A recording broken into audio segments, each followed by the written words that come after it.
This building is an example of conscious use of unique natural values.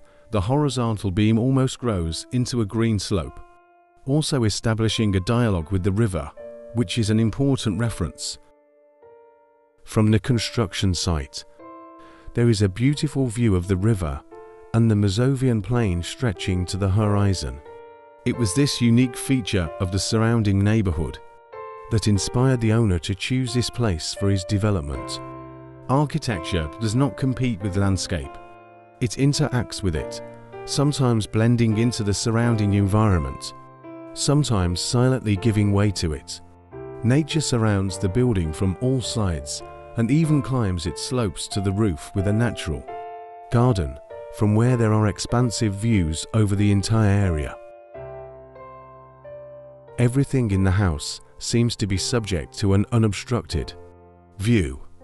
This villa block stretches beautifully along the coastline and opens with large glazing towards the Vistula River.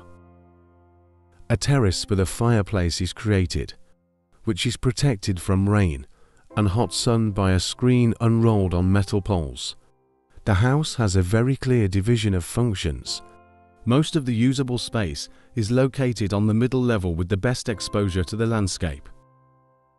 There is a living room with dining area, kitchen, study room and main bedroom with open bathroom.